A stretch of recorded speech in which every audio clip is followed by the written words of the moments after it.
Hi there, cherished ones. Today is part of our series of Cherish Healing. I've got the gentleman next to me. We're going to be talking about the environment, business innovation and leadership. But without further ado, I'm going to hand it over to Martin to introduce himself a little better. Yeah, so I'm Martin Rigley. I'm Managing Director of a company called Lindhurst Engineering.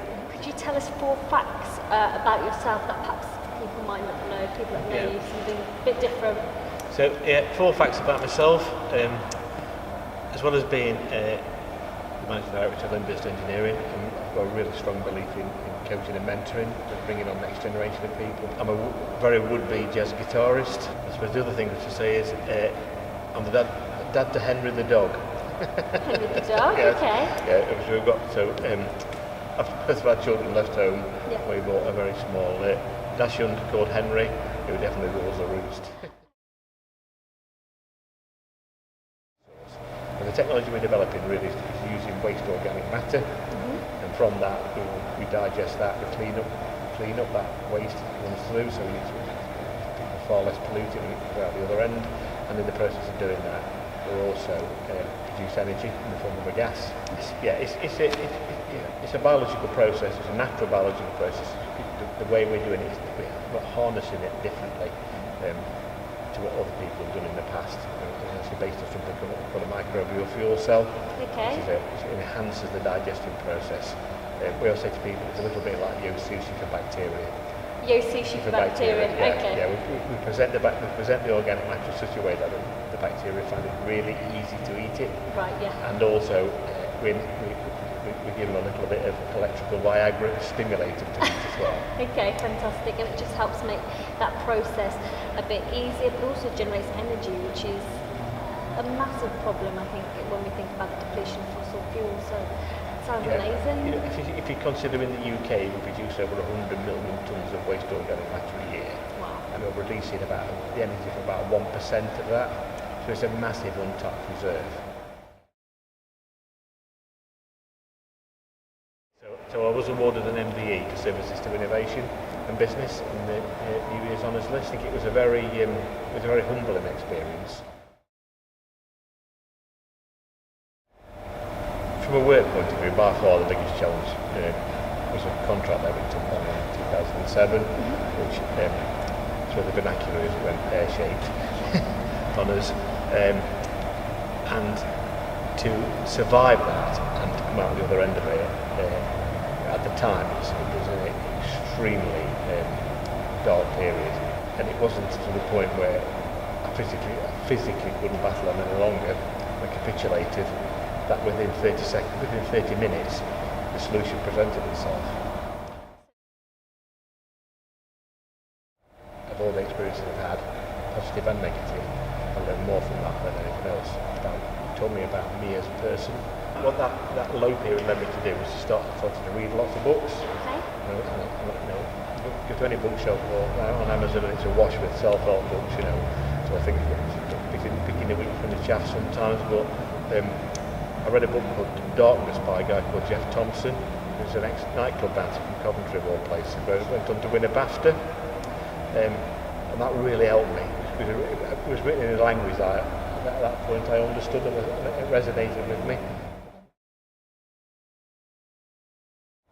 Sometimes, especially for men, sometimes it's seen as, it's not macho to give in. It's not macho to think about self-help and about you as a person and what makes you tick. Read a really interesting book this year called I Am John by a guy called Robert Bly, and it's all about how young men make the transition from adolescence into adulthood. It's quite a difficult read, but especially coming from a very hard male-orientated industry like coal mining, it really resonated with me when I could see that people who had an impact on my life, positively and negatively. And the book even postulates that really you can't the things that you can't learn from your father, you have to be taught by another group of males. And I think when you start to understand that connection, that was another light bulb moment and another step forward. Life is not linear. I think a lot of people go through life expecting they're going to start at point A, finish at point B. We all know in reality life takes you in lots of different ups and downs. And what you've got to do, you've got to celebrate the ups and then hopefully with the downs. But don't be in any misapprehension that life will just be one linear happy process from start to end, because it isn't. And some of the highs can be going for a long time, and some of the lows can go on for a long time. It's how you deal with that process, and also understanding what you can do to help yourself and what support mechanisms you can use to get you through that. Okay. And so, what would you say was perhaps maybe the top one that helped you? I'm a big believer. I'm a big believer in learning from failure, and I almost want to say celebrating failure, because failure teaches you a lot, and that is, it is okay to fail, but as long as you get back up and keep going. There's a Japanese proverb: "Fall down 7, get up 8." Yeah. And I really like that. I think that really sums it up. That life will knock you down, but get back up and keep going, because it will always get better. Coming back to some of your more ecological, holistic philosophies and principles, if someone out there wanted to implement something to be a bit more eco-friendly, to be a bit more kinder to our earth, are there any one single thing that perhaps someone can do out there? As simple as turning the lights off. Don't fill kettle all the way to the top. They're the easy big wins. So it's quite almost very easy to do, very practical, thinking about these small things, which not only will save energy, but also money. Which yes, exactly. It's who doesn't want to save money? Yes. I think finally I'd like to just give a massive thank you to you, Martin, for sharing not only some wisdom about how you create this beautiful technology, but also going into quite a sensitive area in terms of those dark periods and sharing with us. And hopefully there's people out there you're not alone. And in fact, what I'll do at the bottom of this message, I'll put some support website addresses as well for people out there that might be able to that might be seeking that particular help at the moment.